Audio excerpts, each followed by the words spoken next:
breaking news at the real time. Don't forget.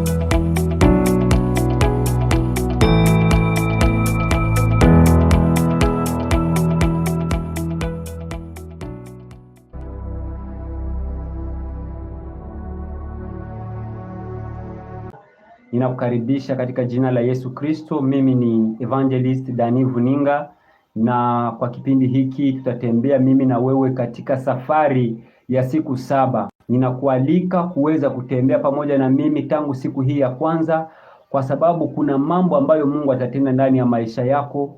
Kuna vitu ambavyo Mungu atavibadilisha ndani ya maisha yako kupitia hii semina.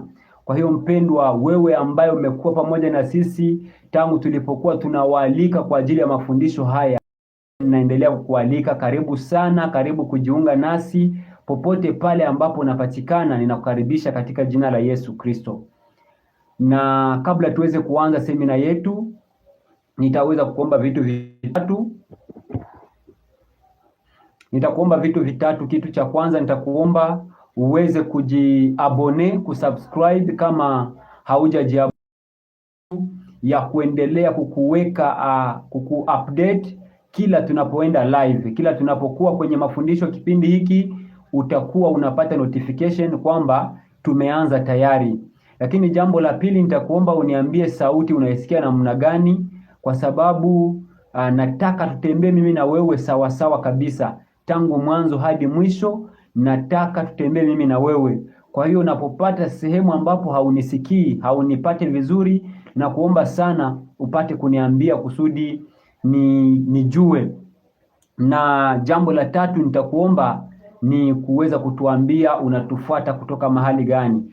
Na unapotuambia hapo, tunaendelea mara moja, na tunaamini utukufu utaendelea ukimrudilia Mungu. Bwana Yesu asifiwe sana.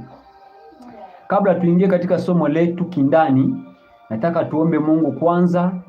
Mimi na Mungu, kwa sababu ya neema, kwa sababu ya kibali, kwa sababu ya upendo ambao Mungu ametuonesha tangu tulipoanza kuandaa mafundisho haya mpaka siku hii ya leo. Unajua kuna vitu ambavyo si vya kawaida, kuna vitu ambavyo si vyepesi, lakini kwa sababu ya neema ya Mungu na kwa sababu ya uhakika ambayo Mungu ameweka ndani ya mafundisho haya, ndio maana tunapata muda huu wa kuweza kukua pamoja na kujifunza kuhusu mafundisho haya. Nitakuomba pale ambapo uko uweze kujiunga pamoja nami kusudi tuombe na kuzindua rasmi safari hii ya siku 7 ambayo mimi na wewe tutatembea kwa sababu ya utukufu wa Mungu. Ninakushukuru Mungu wa neema, ninakushukuru Mungu wangu unayenipenda, unayetupenda na kutujali. Asante kwa upendo wako Baba, asante kwa uaminifu, asante kwa matendo ya ajabu. Ninakushukuru kwa sababu umetulinda, ninakushukuru kwa sababu umetupenda, kwa sababu umetuongoza, kwa sababu umefanya mambo ya ajabu kwa ajili yetu. Muda huu tumezindua kipindi hiki rasmi, tumezindua safari hii ya siku 7 rasmi katika jina la Yesu Kristo aliye hai. Ninaombea kila wote ambao wamekuwa sahi live, ambao wananisikiliza muda huu, ninawaombea neema yako, naombea kibali chako Bwana uliyenituma katika kazi hii. Ninakuomba tangu mwanzo huu ujidhihirishe, uwaguse hawa wote ambao umewaleta kwa ajili ya mafundisho haya, maana nina uhakika Bwana huwezi kuanza kitu pasipokuwa na sababu. Hawa ambao umewaandalia somo hili, ninakuomba Bwana utuongoze. Roho Mtakatifu tuhudumie. Roho Mtakatifu gusa roho zao. Roho Mtakatifu badilisha maisha yao tangu sahihi Bwana. Ninakuomba neema yako katika jina la Yesu. Acha upendo wako udumu katika maisha yao, katika familia zetu, katika jamii zetu, hata katika nchi zetu. Kupitia somo hii Bwana, maisha yetu ibadilike kiroho kama vile kimwili, katika jina la Yesu Kristo. Haleluya. Sifa zikurudilie Bwana, maana uko mwaminifu, katika jina la Yesu. Amen. Kwa hiyo nakukaribisha mpendwa msikilizaji na mtazamaji wa Dani Vuninga TV. Tumeanza rasmi, tumezindua rasmi safari hii ya siku 7. Na katika safari hii nitakuomba uweze kujiabone, kusubscribe kama bado huja subscribe kwenye channel yetu ya Dani Vuninga TV. Lakini jambo la pili, nitakuomba jiandae sana kuweza kutuambia sauti unaisikia namna gani. tuambie namna gani unasikia sauti. Tuambie pia unatusikia kutoka mahali gani. Kama sauti inatoka vizuri, nataka watu 2 au 3 waweze kutuambia kusudi tuhakikishe kweli kwamba tuko pamoja, kwa sababu nataka katika safari hii tutembee mimi na wewe moja kwa moja kabisa, pasipo kuachana, mpaka gisi tutamaliza siku 7. Unajua hii ni safari ya ufungulivu, ni safari maisha yako itafunguliwa kabisa, ni safari ambao utaelewa kabisa upendo wa ajabu ambayo Mungu anao kwa ajili ya maisha yako. Karibu sana na kuomba usitoke tena hapo. Mungu akubariki. Ulimwengu unazungumza kuhusu upendo, na katika nchi tofauti, katika mataifa ya kila aina, watu wanazungumza upendo. Na katika maisha ya kila siku tunajitahidi sana kutafuta namna tunaweza ishi katika upendo, namna tunaweza ishi katika umoja, katika ushirika. Lakini katika hii hali tu tunakutana pia katika ulimwengu tunaoishi saizi, dunia imejawa na vita, dunia imejawa na matatizo ya kila aina, dunia imejawa na magawanyiko ya kila aina. Watu wanapigana wao kwa wao, mataifa yanapigana taifa kwa taifa, falme wanapigana falme kwa wafalme. Lakini mambo haya yote yanatoka wapi? Umewahi kujiuliza ile swali kwamba kwa nini tunaweza kusema upendo? Kwa nini tunaweza kutafuta upendo, lakini mwisho wa siku tunajikutana tunaishi katika vita? Mwisho wa siku tunajikutana tunaishi katika kukosa upendo, tunajikutana tunaishi katika vita. Hii ndiyo maana ambayo tutazungumzia katika somo letu hili. Bwana asifiwe sana. Ulimwengu tunapozungumza upendo, inawezekana kwamba tunazungumza upendo lakini hatujui kabisa maana ya upendo. Hatujui upendo kulingana na Mungu ni nini. Bwana Yesu asifiwe sana. Na ndiyo maana utakutana vita na mapigano, matetezi ya vita, ugomvi, mgawanyiko, ukabila, tribalism inakuwa katikati yetu, inakuwa kati ya watu, na watu wanakuwa wenye kukata tamaa kwa sababu hawajui upendo una namna gani, haujui namna gani Mungu amewapenda. Bwana asifiwe sana. Kwa hiyo ndani ya kipindi hiki, ndani ya safari hii, tutazungumza mimi na wewe kuhusu huu upendo. Upendo unawezaje kufa ili kwamba utowe uzima? Ukweli kwamba somo ambalo tutajifunza ni somo ambalo liko nguvu kabisa, ni somo ambalo ni ngumu kwa kuelewa. Bwana asifiwe sana. Ni somo ambalo liko ngumu kwa kuelewa, lakini nataka nitembee polepole na wewe. Nataka nifikie mahali ambapo mimi na wewe tutaelewana katika somo hili, kwa sababu nikimaliza somo hili siku 7 pasipo wewe kusikia lengo ya hii somo ama namna gani upendo huu unaweza badilisha maisha yetu, ninataka nikupeleke mahali ambapo kisha hii somo, hii upendo ambao utaielewa itabadilisha maisha yako, na si kubadilisha tu maisha yako. Asante wale ambao wako online tayari. Kisha kubadilisha maisha yako, nataka ibadilishe pia mwelekeo wako, namna unavyotazama maisha, namna unavyoelewa maisha, namna unavyoona hali ya maisha iweze kubadilika. Bwana asifiwe sana. Ndiyo maana tutatembea mimi na wewe katika mtazamo huu.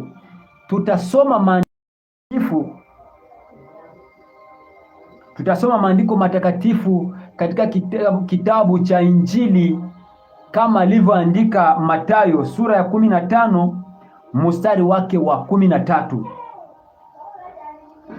Nataka nikupeleke hapo kwenye Mathayo sura yake ya Injili ya Yohana sura yake ni ya 15 mstari wa 13. Haleluya, sifa zikurudilie Bwana. Biblia inasema hivi: hakuna aliye na upendo mwingi kuliko huu wa mtu kuutoa uhai wake kwa ajili ya rafiki yake. Haleluya, Thank you Florence. Florence, asante sana, umetufata kabisa. We speak Swahili and we are going to mix Swahili and French. Yeah, just be there, just be together. We are going to be mixing Swahili and French. Yeah, we are not going to let you back because we know we have to move together. Hallelujah. So, Biblia nasema hakuna mtu aliye na upendo mwingi kuliko huu wa mtu kutoa uhai wake kwa ajili ya watu wengine, kwa ajili ya rafiki yake. Bwana asifiwe sana. So, here we are going to talk about the fatal love. The love that accepts to die so that it can offer life. And we are going to understand how life can come out from a dead love. This is what especially we are going to share about. Upendo, tutatoka katika dimension fulani, tutatoka katika hiki kiwango cha kuelewa upendo kama hisia za wanadamu, lakini nataka tuelewe upendo kwanza kwa namna nyingine, kwa level nyingine. When we talk about love, we are not only talking about feelings or about this relationship between a man or a woman or between friends or families. That's not only love. The love, when we talk about love, tunaona zaidi sana, tunaona Mungu mzima. Bwana asifiwe sana. Nataka tuongee upendo kama vile Mungu mzima, kwa sababu Biblia inasema Mungu ni upendo. Na Mungu akiwa upendo, Mungu, tunapozungumza kuhusu upendo, manake tunazungumza Mungu mzima. Haleluya. Kuna mtu mmoja ambaye aliuliza Yesu swali. Kabla nirudie kwenye somo hili, kwenye shairi ambayo tumesoma, there is a certain Pharisee that asked Jesus a question.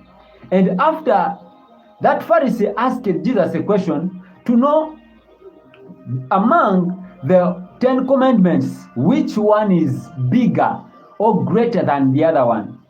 Hallelujah. Kuna Mfarisayo ambaye aliuliza Yesu swali.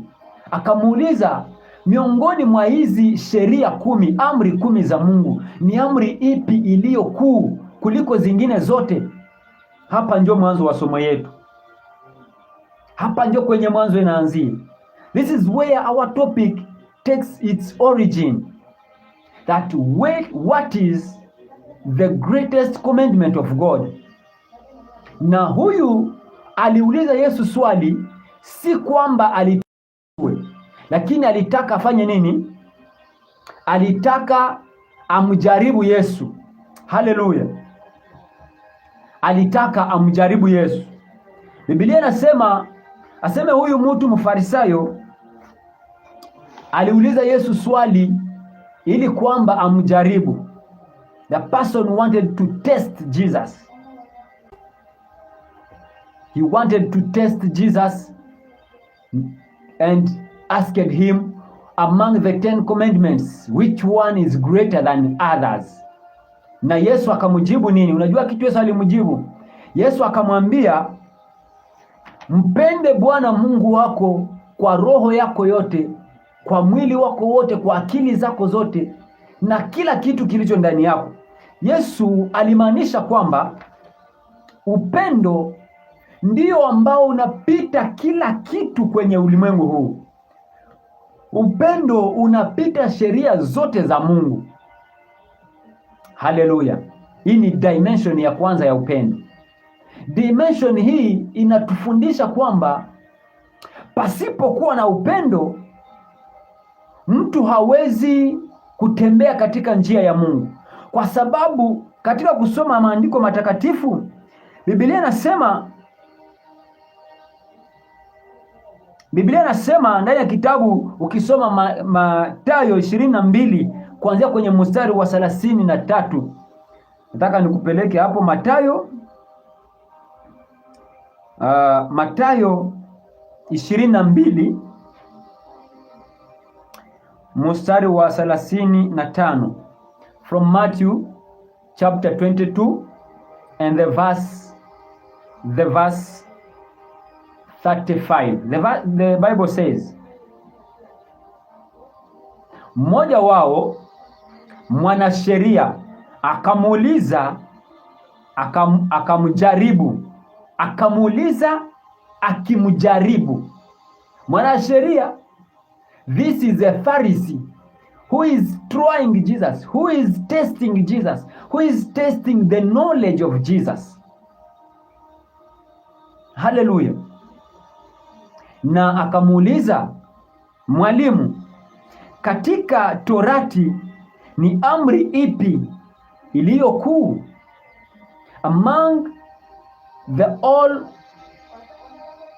the law, which one is the greatest commandment? Ni sheria gani, ni amri gani iliyo kuu kuliko zingine? Hakutaka ajue, lakini alitaka kutest, alijaribu Yesu. Hallelujah. Yesu akamwambia, mpende Bwana Mungu wako kwa moyo wako wote na kwa roho yako yote na kwa akili zako zote. There is something I want to highlight here. Mpende Bwana Mungu wako. Love your God. Mpende Bwana Mungu wako kwa roho yako yote, kwa akili zako zote na kwa moyo wako wote. Kuna vitu vitatu ambavyo Yesu alivi mention mahali hapa. Haleluya. Kitu cha kwanza kabisa ambacho Yesu alikionyesha hapa, Yesu anatuonesha moyo wa mwanadamu. Anasema tunapopenda Mungu, tumupende kwa moyo wote. Alafu anaenda kwa dimension ya pili kwamba tumupende kwa roho yetu yote na kisha kwa akili zetu zote.